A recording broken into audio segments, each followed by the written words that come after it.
700 salariés sur le carreau, un outil industriel aux enchères et une région meurtrie. Voilà ce qui reste du dossier Brandt. Est-ce que c'était la bonne décision à prendre, la liquidation, Lionel Le Chypre? Non. C'était pas la bonne décision. Je suis fatigué de ce fatalisme qu'affiche le tribunal de commerce, comme s'il y avait rien à faire pour sauver Brandt. C'est pas vrai. Le problème de Brandt, c'était pas un problème structurel, c'était un problème de stratégie. Je veux dire, il n'y avait pas de fatalité à ce que cette entreprise fasse faillite. Alors oui, c'est une entreprise dont la stratégie a failli, sous-investissement chronique, positionnement flou. C'est vrai que c'était une espèce de milieu de gamme qui est aujourd'hui plus du tout possible. Ça marche pas, quoi. Oui, c'est pas possible à faire en Europe. Il y avait quand même une belle marque qui n'était pas exploitée.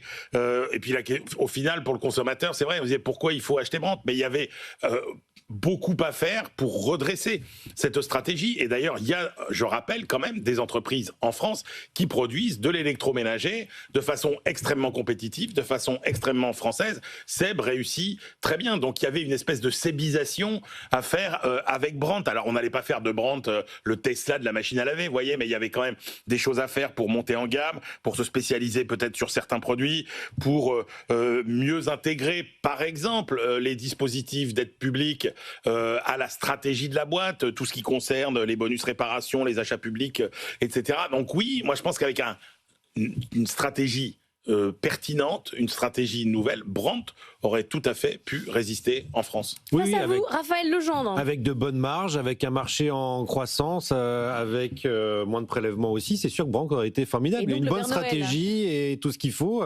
Brandt aurait certainement cartonné, sauf qu'il n'y avait pas tout ça dans Brandt. Brandt, c'est 250 millions d'euros de chiffre d'affaires l'année dernière. C'est ce que fait son concurrent chinois Haier en 2 jours. En 2 jours, pas en un an, en 2 jours. Ça fait des années que la boîte est en déficit. L'actionnaire unique a mis 420 millions au pot pour redresser Brandt. Ils n'ont jamais été capables de remonter la pente. Donc il y a un moment un peu de sérieux.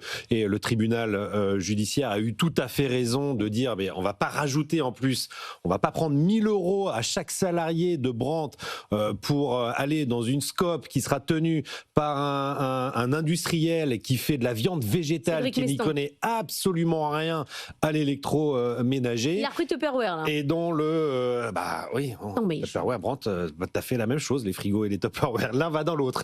Mais ça ne veut pas dire que c'est la même stratégie industrielle. D'accord. Et par ailleurs, dont le principal financement reposait quand même sur une cagnotte litchi. Enfin, je veux dire, il y a un moment, c'est un peu de sérieux. Après, Brandt, vous l'avez très bien dit, Emmanuel, c'est le symbole de l'industrie française. C'est-à-dire qu'on ça raconte l'histoire d'économie française. Gamme, mais tellement, c'est du moyen de gamme qu'on vend beaucoup trop cher. C'est pas possible. On produit de l'espagnol qu'on vend à prix allemand. Et ben dans le monde moderne, dans la concurrence mondiale, internationale, ça ne fonctionne pas. Et c'est certainement pas avec le déluge d'impôts qu'on vient de voter cette année et l'année dernière qu'on va réussir à aider nos entreprises et nos grands groupes industriels. Emmanuel, les politiques et Bercy d'ailleurs accusent les banques en disant qu'ils auraient pu mettre les 5 millions qui restent. C'est scandaleux. Les banques, leur taf, c'est le risque. Non, mais a priori. bien sûr. Non, mais je dis pas que effectivement les banques devaient financer à fond perdu. Mais encore une fois, moi, ce qui m'importe, c'est de montrer que y a quand même des voies possibles, y compris pour des marques qu'on considère comme des marques has-been, dépassées, moyenne gamme, etc. Mais elle peut être achetée, la marque, maintenant. Encore une fois, mais ça fait partie des possibilités. Autre chose, voilà. Mais encore une fois, il y a une sortie possible vers le haut de gamme, il y a une sortie possible vers l'innovation, il y a une sortie possible vers les marges, peut-être pas avec autant de salariés et sur des gammes peut-être plus spécialisées, plus restrictives. Mais personne n'a fait d'offre, hein, à part les salariés et la SCOP. Personne. Personne n'a fait d'offre, effectivement. Personne n'a fait d'offre, effectivement. Mais encore une fois, il y a des marques qui réussissent.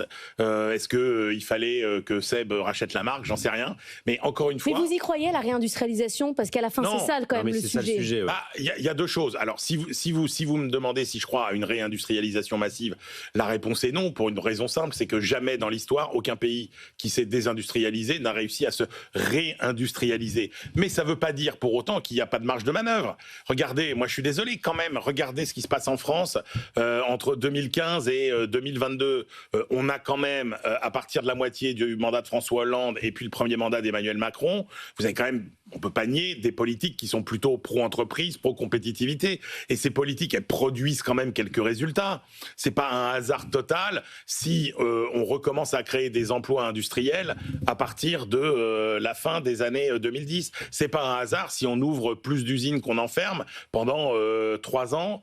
Donc c'est pas un hasard non plus si le chômage diminue. Donc voilà, donc ça marche. Et donc il n'y a pas de fatalité. Non, mais impôts, non oui, très clairement, il n'y a pas de fatalité. Il faut juste arrêter de faire n'importe quoi. Charles Péguy disait, il faut dire ce que l'on voit, c'est-à-dire nommer la réalité telle qu'elle est. La réalité, c'est qu'on fait n'importe quoi aujourd'hui en France. Il ne faut pas s'étonner qu'on ait 165 sites industriels menacés de fermeture quand on voit l'environnement réglementaire, législatif, fiscal, social qu'on est en train de mettre en place. Il y a 3 couches. Il y a la couche mondiale qui fait qu'aujourd'hui, franchement, quand vous voyez ce qui se passe aux États-Unis, donc un marché qui a tendance à se fermer, ce qui pousse les Chinois à faire déferler des produits 30% moins chers et aussi bons que les nôtres sur nos marchés en Europe, c'est une chose. Ils sont juste bien meilleurs que nous. La couche européenne, quand vous voyez que effectivement, on est dans une Europe qui plutôt affaiblit ses champions plutôt que les renforcer, qui ouvre ses marchés à tous les vents plutôt que les protéger. Et puis quand vous rajoutez à ça la couche française, qui est la couche, effectivement, du bazar auquel on assiste. Regardez l'enquête du MIT. La France qui décroche dans une Europe qui décroche. Intermédiaire hier, qui nous dit quand même 80% des entreprises veulent aller à l'étranger, veulent investir à l'étranger. Mais quand on est donc mauvais, à la fin, voilà, vous êtes ça donne des branches. c'était la bonne décision. Oui, mais ça ne veut pas dire qu'il y a de fatalité, encore une fois, de la désindustrialisation de certains produits. Et puis, non, je suis pas d'accord. Il y a une voie pour la réindustrialisation. Oui, il y a une voie. Et pas d'accord, mais un peu d'accord quand même. Non, mais